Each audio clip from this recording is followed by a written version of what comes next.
Luke? I guess. All right. Luke. Welcome, everybody, back to another edition of the 3-Point Play podcast. Recording this on September 1st. Getting the live reaction to Game 2, Raptors Celtics. Well, if I can talk. I think we need to call somebody out for their hate for a special Marcus Smart. Scotty, would you want to take it away for calling his ass out? You said you heard it here first in this podcast, and I think he was listening because I did tag him in our last post. So I think he might have taken that to heart and really just shoved it right back in your Skip Bayless face. No, he's an NBA player, and he's not a terrible shooter. What's he shooting? Oh, no. Let me rewind the tape real quick and see what you said last episode. I didn't say he was a bad shooter. I said he took bad shots. And let's be real, 2 of those 5 threes were bad shots that he made, and credit to him for making them, right? But as you saw, it pans over to Nick Nurse after 2 of them, and Nick has no reaction because Toronto is more than happy for Marcus to take those shots when Tatum and Kemba and Brown are on the floor. Now credit to Marcus for making them, and it was huge that he made them because they need him. Kemba was struggling. Yeah, holy crap. 1 of 9 or something, or 2 of 9. He was 2 of 14, and then he made that layup and then that pull up there in the floor. But he was. I think he was 1 of 8 from 3. I think. Early. Yeah, he was struggling bad there. But Marcus. What did Brad Stevens say? He cares about one stat, that's winning, and Marcus wins. That's what he does. Right? You can't fault him for that. Yeah. Right. He's going to give it his all. He's on the floor really to defend more so than score, and sometimes when he gets hot, he gets a little scary, and you kind of saw that with the fourth quarter tonight, which was the redemption arc that we were hoping for. That was kind of what we called his ass out 2 episodes ago, and just really shoved it right back in your Skip Bayless. Skip.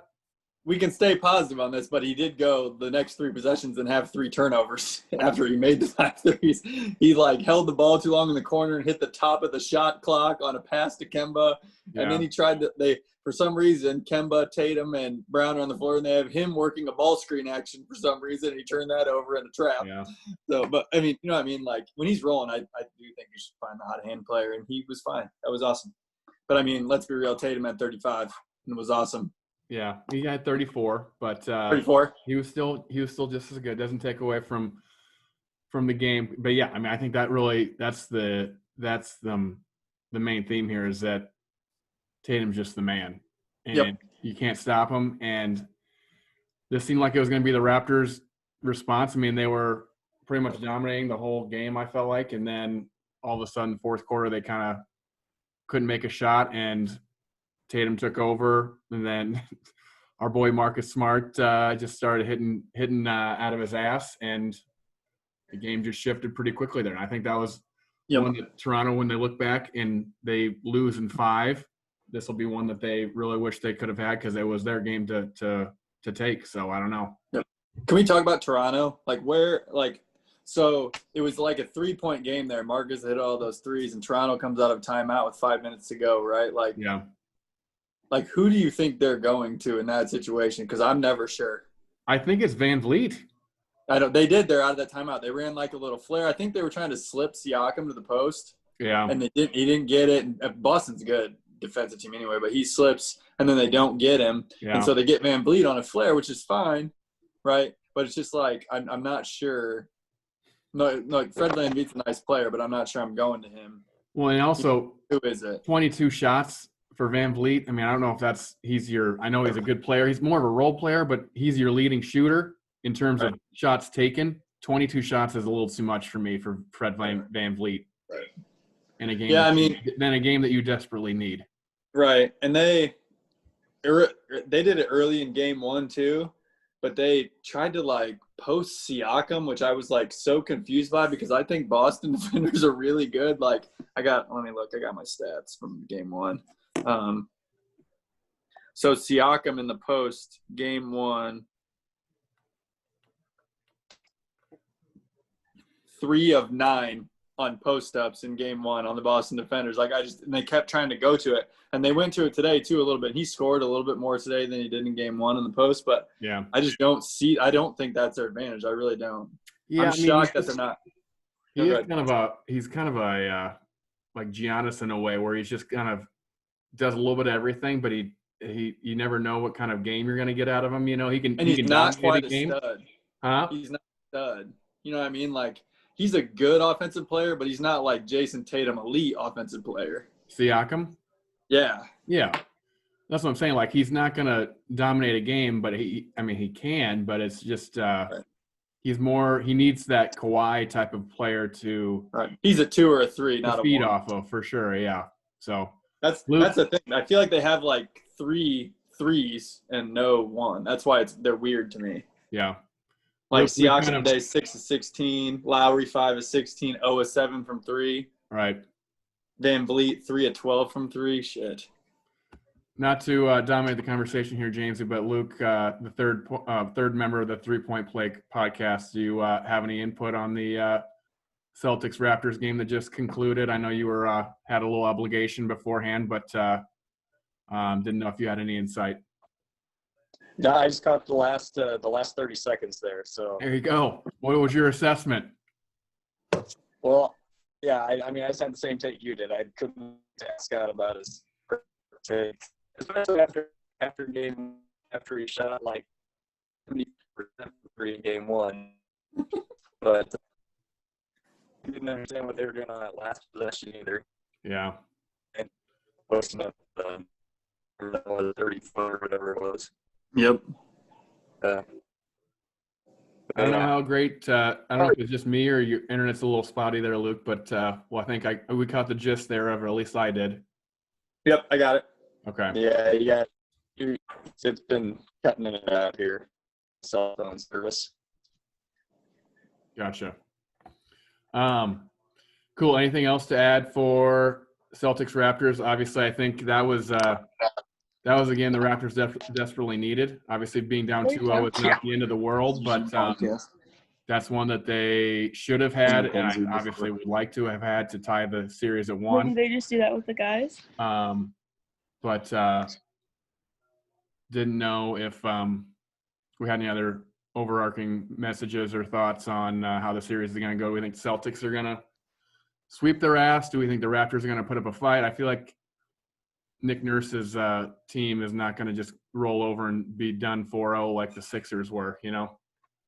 I think it's going to come down to a couple things. I have notes from game one that I thought were like, let's be real. Game one, Boston just shot it unbelievably well, right? And the Raptors shot it unbelievably bad. I don't necessarily think Boston played that well, and I don't know if Toronto played that terrible. They just shot it terribly. Yeah.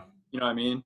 But I thought in game one, man, when Wanamaker and Semi both hit threes, that is like pure bonus points for Boston today. I mean, both of those guys had Semi was 0 of 3 from 3, 0 points. Wanamaker 9 minutes, 0 points, and they each had 6 in game one. Like That's just huge for them.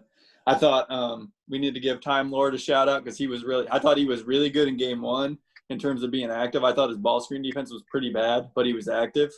Right. And today in the first quarter there, man, he saved him in the first quarter. Raptors were on a run, and he made some nice plays and kind of kept Boston alive there for a little bit to make it not like a 10 or 12-point lead in the first quarter. So what do we think? What do we think is it ultimately going to be the end result after obviously Celtics up 2-0? It's going to be kind of a deep hole for the Raptors to overcome. Do we think they push it to 6 or 7, or do you think it's going to be a quick and – This is a series. This is a series. These are 50-50 games. The Raptors could have won that game even with Marcus hitting those shots. Right. So you think it's just every game's going to be that way, and it could go 6 or 7, or it could go 5, or it just depends on how the ball bounces on every game? 6 or 7. Okay. And don't like everyone tomorrow is going to talk about like Marcus's shooting and how awesome Tatum was, right? And Nick Nurse is doing exactly what he did last year. Like they played some zone today, right? And I think some of that's a little overblown. Like I don't know, if I were like an NBA coach, I'm just going to play like 3 possession of zones randomly You know what I mean? Yeah. Like they showed those clips in game 1 where like they switched to the zone and it like was supposed to trick Boston where clearly the pass went off of Tice's hands because he didn't catch it, and then Tatum just lost his dribble, but that was because of the zone. No, that was just like purely bad place. Right? Like, but Nick's so going to be creative. It's just going to come down to those random loose ball plays and just kind of out of bounds, kind of possession by possession that's going to dictate each game, you think? For sure. I want to go on my rant, but I don't know when you want me to go on my rant. So okay, is it about this series specifically, or can we? It's about all series, but as you noticed here in this series, okay, so you're going to go for it then. Okay, you're just going to go. Well, I mean, let's go ahead. Go off, King. Go off, King. One of my 2 rants: the drop coverage in the NBA is drop coverage, right? So like, I come off a ball screen. And you're the big who's guarding the big, setting the screen, and you keep your ass in the paint. Sure. Okay. Are we throwing it back to 2005 DeKalb High School basketball, like where I kept my ass in the paint, or no? No, because we wouldn't have dropped. In general. Yeah, in general. Oh, okay, so like you look at the league, right? Like all those 3-pointers that Dame Lillard hit. Yeah. Right. All these threes that Kemba hit against the Sixers because Embiid's in the paint, right? Yeah. Mitchell's getting a lot of them because Jokic keeps his ass in the paint too, right? And now this series, the same thing. Gasol is playing in the paint, and what's happened? Like Kemba didn't shoot it well today, right? But he shot it well in game 1. You're literally allowing him to come off a screen and step into a 3. Same thing with Tatum. Same thing with Brown, right? And I just don't understand, like, there are so many ways you can guard a ball screen, right? You can switch, you can hard hedge, you can get to the level, right? You can blitz it, right? I feel like the drop coverage needs to leave the NBA, especially with this shooting, right? Yeah, it's unreal. I think I don't know what I was listening to on other podcasts. They're just like, this setting is just like such a high school arena thing where they're not like wide open spaces, you know? Right. So that they can zero in on the hoop, and it's just like, you might as well just it's like playing the ocean. It's like these guys are just so zeroed in because the setting and the ambiance and like the everything all together just makes it for like no one can miss because that you can zero in so easily. And I think dropping back and just letting wide open shots, no shit, they're gonna hit 9 times out of 10. You know, so it's like I agree with you in that part. And I get it. Like, okay, so if you hard hedge or you get to the level, it brings other problems, right? But, man, if I'm Toronto, I would stop letting Boston's 2 best players come off the ball screens and shoot 45% from 3. Yeah. Like, Kemba shot it bad today, but you were lucky he missed shots or that game wouldn't have been close. Right. Right? But it's like, God dang. Like, and I get it. Like, most teams are going to adjust, right? Like, they're going to do different things. Yeah, you think that Nick Nurse, being the good coach that he is, could obviously see that and make a drastic change in the They're going to do it mid-game for sure, but they just from what I see, the majority is drop coverage, and it drives me nuts because you're just giving people open shots. Right. You're just giving it to them. It just needs to be better. So and even still, if I don't shoot 3 and I attack the big's in trouble there too. It doesn't really matter. I was going to say because Gasol fouled out, so I mean I also are going at him, and he's doing whatever he can do to stop him defensively. But I feel like the Celtics, just the way they are constructed, they're just so hard to defend, you know, even without Hayward. Like Brown, Tatum, Kemba, and then our boy Marcus Smart when he's hitting 6 threes in the fourth. It's just kind of you can't really defend a lot of that too easily, you know. So and Tice can shoot. Yeah. Boston's 5 are pretty good. Their bench is god awful, but their 5 are pretty good. Right. So all right. So we think it'll they should make it a series, but it's just going to come down to some possessions here. But 100%. I hope every game's like that. With that, I think we should transition real quick to the late night game. Obviously, Game 7 tonight with Jazz and defensive Nuggets. With I think it's really going to come down to who gets the 50 burger first with Donovan Mitchell and Jamal Murray. Holy shit! These guys are just like on a whole nother level. Like it's like Donovan or not Donovan. It's like Damian Lillard only like times 10 and like a lot more impressive because like they're playing games of like against each other, you know, like it's just kind of can go off and it's whoever's going to get there first. And I don't know if you've watched a lot of it, but it's going to be pretty interesting tonight. It's been good. I'd like to see both of them like take on the challenge a little bit and guard each other, because neither one of them guard each other, which Yeah. is weird to me. Like you're putting up all these points, like guard each other, and Mitchell's getting the drop coverage glory from Jokic, so it's Right. like he's stepping the threes. Murray is hitting some unreal shots, like Right. the step backs, and oh man, he's hitting some shots. It's awesome. Yeah, so I don't know. I feel like it's going to be kind of the same thing. It's just going to come down. Each one of these games has really gone pretty – it's been pretty tight, and it just comes down to a couple plays here and there. And it'll be interesting to see how it plays out tonight. But, yeah, Murray was just like in another stratosphere for Game 6. Be interesting to see what adjustments they make, if they'll double him a little bit and make Porter Jr. or like when Gary Harris is in, like make those guys make shots. You know what I mean? Stop letting Murray just get it. Right. Yep, run at him, make him make threes and get the rebound. The same thing Denver could do though, because Mitchell's been awesome too. Right. I mean, it'll be interesting. Yeah. Who do you think the Clippers would rather play? Think it matters? I feel like they're such a simpler. I don't know. I've heard this joke before. It's just like I feel like they're the same team. You know, they're both out west. No one really watches either of them because they're just such weird markets. And there's like obviously they have big name players, but they're not like top 5, players in the league. That it's like I don't know if the Clippers match up better with one or the other, but I don't know. I guess I would probably prefer the Jazz if I'm the Clippers, but that's just me spitballing. I don't know. Luke, what do you think? Is Jokic a problem for the Clippers defending? I say no. No. I feel like Harrell could take him. Don't you think? Stick Harrell on him. Yeah. No, I mean you're going to start the game with Zubats too. Well, Zubac, yeah, but I mean you got Harrell coming in. I mean I feel like they could check him. Yep. Either with those guys. Harrell's been bad too. The Clips have been like Marcus Smart could guard him. Yeah. Right. Yeah, I think Luke, you got any insight for Nuggets Jazz tonight? What do you think?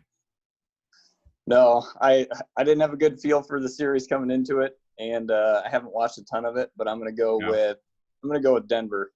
They got the momentum right now. Right. So. Well, considering I picked the Nuggets to make it to the finals, I feel like the defensive Nuggets gonna pull this one out for me, or else I'm gonna be in trouble. I think the Jazz are gonna win. I don't think Murray can score again. He can't score 40 again. Hey, I've bet on the Jazz 2 games in a row to close this out because I did not think Murray could keep this up. So I'm betting on the Jazz again tonight. He's unreal. It's been unreal. Dude, it's the same thing I talked about with what was it? His name Shea, the Thunder. Yeah, Gilgeous gone off. Yeah. Like these not no name, but it's like these Kentucky guys. Yeah. Like I always harp on Calipari and just like the way that he builds his program and things, but it's like he legitimately just cranks out. It's like an NBA factory. Like these guys that just like sometimes don't even have a role in the 1 year they're at Kentucky, in that they just like carve out like stardom roles for themselves in the NBA and just get paid. It's like that whole 30 for 30 was such a great piece, and like everyone always gives him shit because he looks for the one and done guys, but it's like he knows what he can do, and he gets the players that he knows have a chance in the league and can just mold them in that way. And it's like it's pretty incredible, honestly. So Bam. But did Bam even I think Bam came off the bench then. I didn't even know he played at Kentucky until I looked him up recently. I was like, what? Where do these guys come from? And they're just like, oh, he played that 1 year. He was the 8th guy off the bench at Kentucky, and now he's just like scoring, he double average for, Miami or something. Speaking of Bucks Heat, you like that segue? There you go. I've been working on my segues. Let's get into it. Dude, that was an awesome game too. Yeah.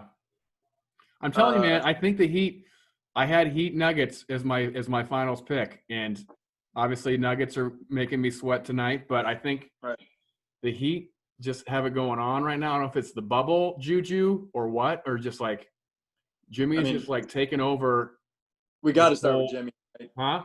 We got to start with Jimmy, right? Yeah, I think he's just owning it.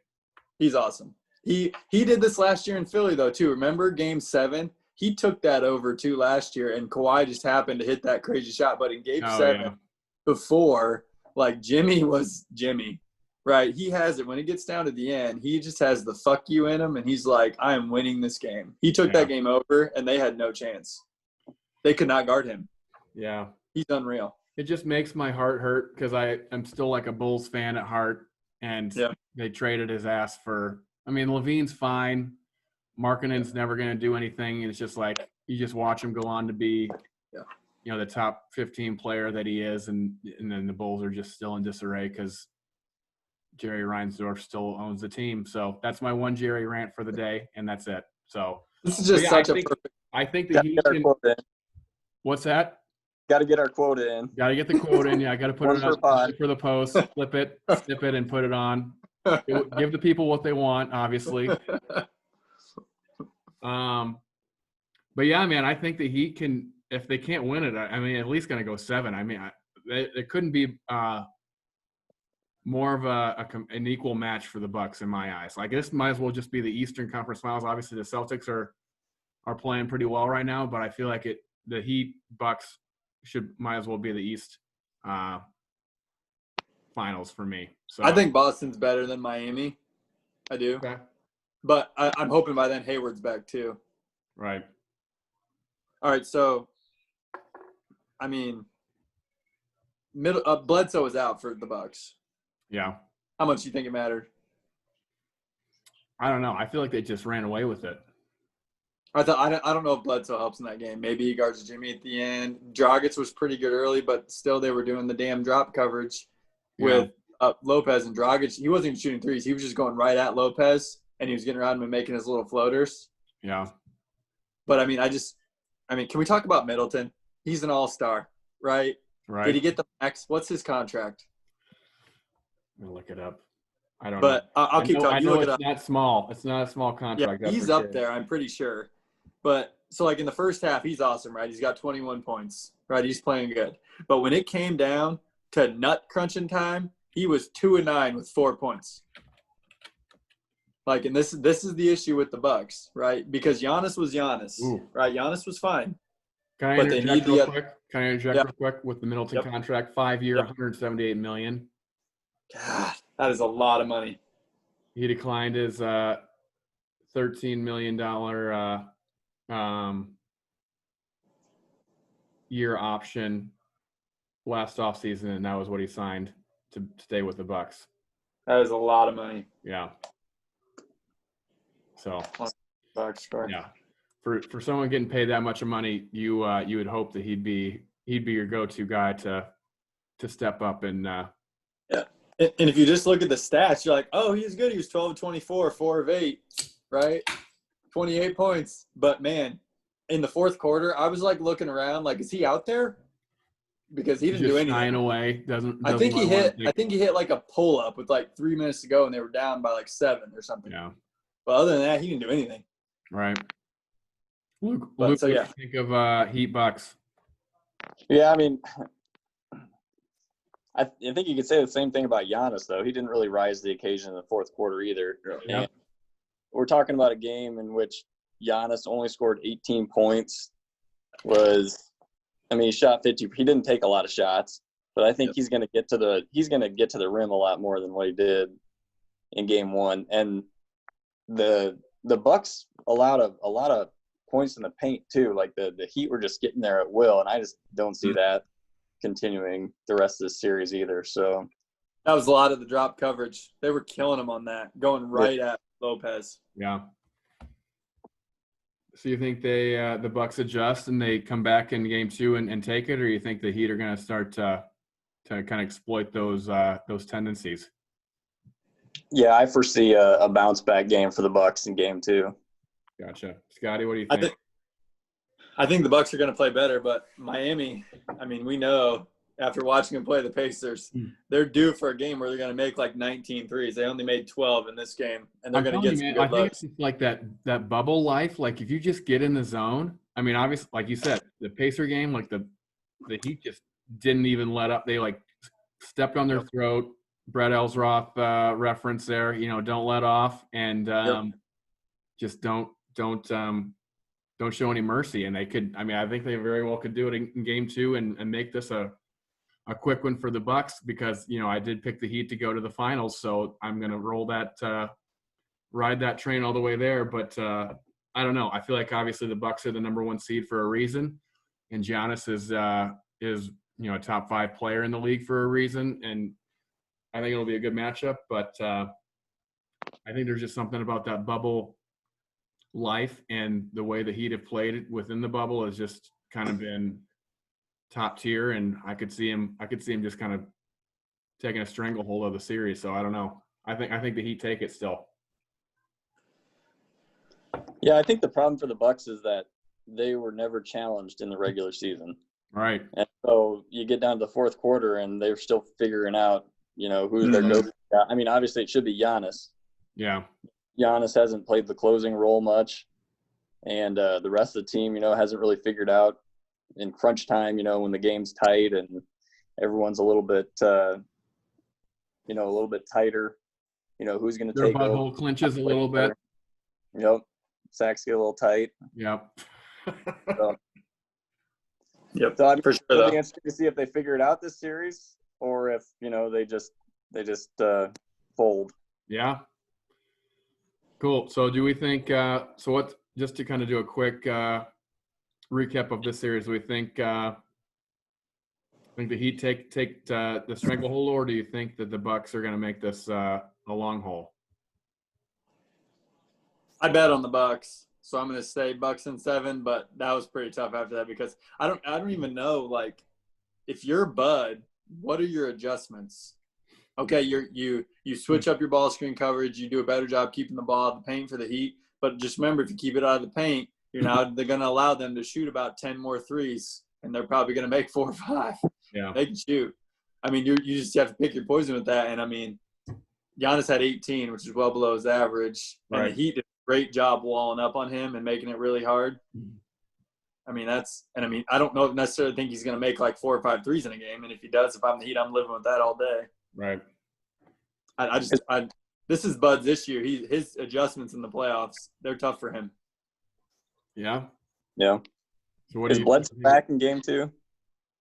I would say probably. I thought they said that he could have played game 1. He had a little hamstring soreness or something, and they didn't want to make it worse or something. I thought that's what I heard.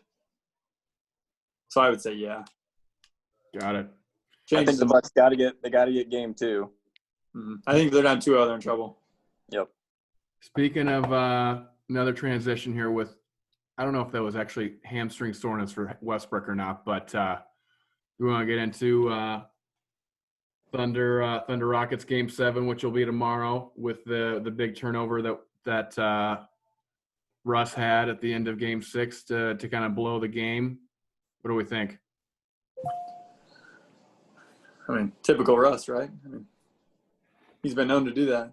Why didn't Harden have the ball? You're up 6 performance to go. Give your best player the ball and get the hell out of his way. That's what you've done all fucking year. Give your best player the ball and get out of the way. Let him close it. He's your best player. Russ doesn't need the ball there. Right. He's played 2 games in a month? Give your best player the ball and get out of his way. Yeah. Yeah, I mean and Chris Paul's awesome. I was just gonna say, like, I think we're kind of burying the lead here, is that Chris Paul, obviously the contract is an albatross, but he deserves probably every penny. And, you know, LeBron's tweet is like, put respect on his name, which I just fucking hate. Like, LeBron, you're in the middle of a playoff race. You're potentially going to be playing this guy in the next fucking round. Put respect on his name. I know you're on the banana boat, but, like, come on. Like, don't just shut up. Go your 0 dark 23, 30, whatever the fuck you call it, and just don't say anything. It's just, like, what are you doing? Yeah. But I mean, all with, you know, he's not wrong in that Chris Paul just, like, owned that game and, like, willed them to victory, which is awesome. But I just hated LeBron's tweet, is like, put respect on his name. Like, come on. Like, you're going to play him in the next round. Like, shut the fuck up. There are certain guys too, you know, just like we talked about it, I think, with the Blazers, maybe, like, they're not just gonna like roll over. Yeah. Right. Chris Paul's not rolling over. Dame Lillard's not rolling over. That's why, like, this Raptors series, like, Lowry's not rolling over. Yeah. Right? He's tough as shit. He's not rolling over. Right? There are people who I think if you get down, they're going to roll over. And Milwaukee, they might be number one on my list because I don't know if Giannis is real tough. Yeah. We're going to find out if he's going to roll over or not. Like, Right. So we'll see. I don't know. But What do we I'm think excited for Game 7 tomorrow night? How do we feel? I feel like this was my assigned series because I got the longer assignment and Luke got the 4-0 Pacers ass whipping. He hasn't been on assignment for a couple of days here, so I'm excited to see how this one unfolds. I thought it was going to be Rockets in 5 or 6, but obviously, like you said, Chris Paul just is not going to let this team roll over and die, and they definitely fought more than I thought that they could, and I thought that the Rockets were just that well balanced that they could take it over. But I don't know if the Westbrook joining back kind of threw them off or not, but it's going to be a pretty good game tomorrow, and I'm excited to see it. Mm-hmm. I don't know if you're going back to the same question that who the Clippers want for the Nuggets Jazz tonight. I don't know who the Lakers would want to see in terms of Rockets or Thunder, because I feel like they're both going to be pretty reputable. They do not want to play Houston. 100%. They would rather have Thunder. 100%. I don't know. I mean, the Lakers have no one to guard James Harden or Westbrook. Now, Houston has no one to guard AD either, but I guarantee you the Lakers would much rather play the Thunder with Steven Adams and their 3 guards. Yes, 100% they do not want to play Houston and James Harden. Dude, Houston makes it such a crapshoot. That's why I don't know what to say about Game 7, because if Houston comes out and goes 0-29 from 3 in the third quarter, how late does James Harden stay at the strip club the night before? Like, is he going to be going until 4 a.m. tonight or what? Because he can't do that in the bubble. If he goes till 4 or 5 a.m. in the bubble, getting those wings, then it could be a rough night tomorrow. So virtual strip you club. gotta take that into consideration. So. Oh, Lord, virtual strip club. Good God.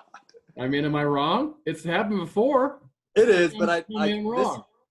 I just like Houston. You hear him talk after the game, like D'Antoni's like, yeah, but we were getting good shots and we weren't making them. And it's like, man, you've been saying that for like 4 straight years. Like at some point they got to go in. Bounced out of the conference semis every fucking year.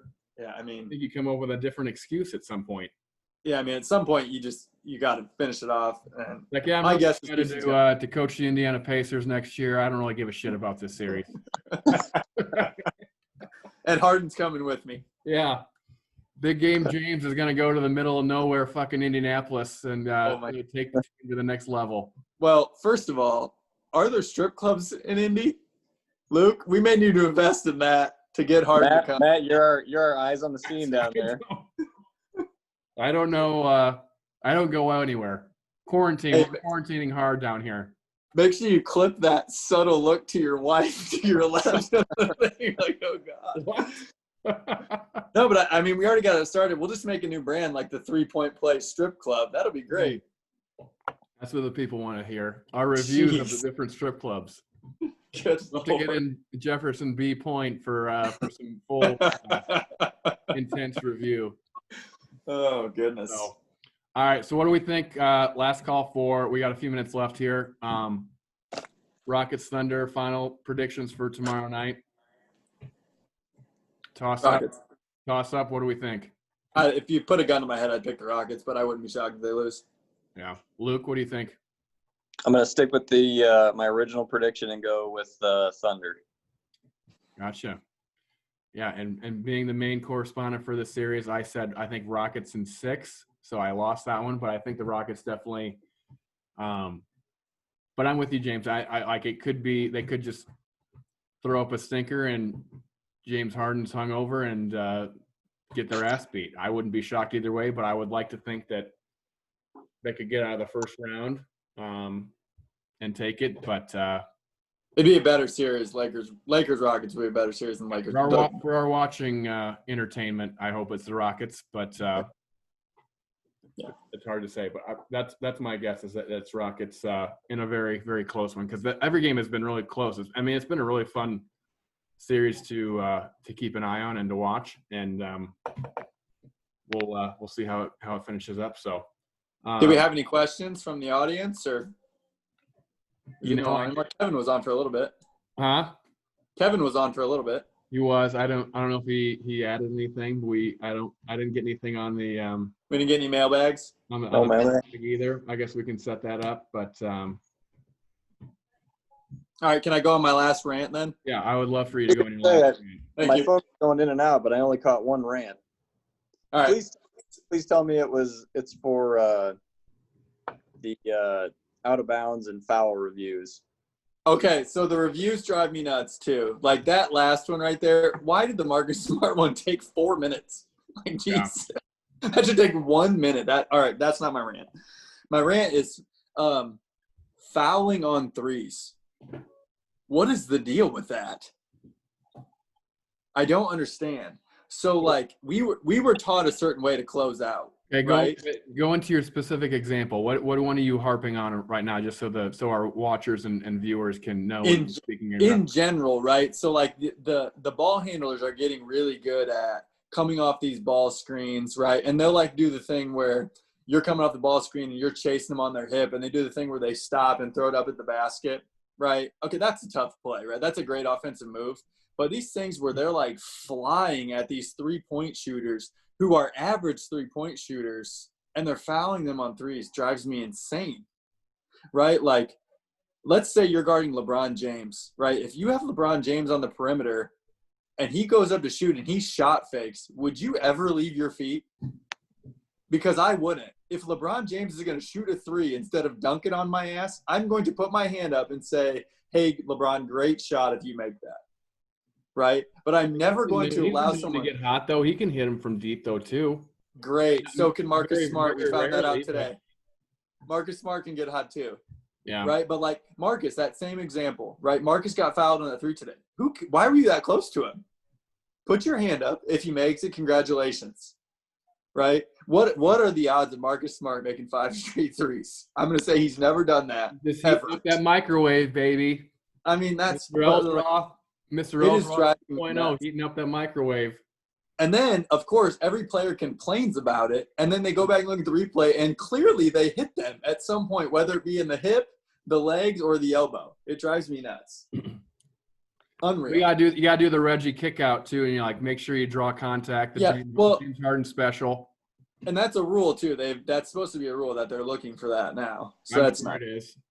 But we didn't talk about the Tatum technical either, which was just pure bullshit. Well, and it was he didn't say a word. Doris Burke was saying like, "Oh, they've called that all year." I'm like, "What?" Yeah, called that all year. He just waved his arm around. Thank you. Say shit.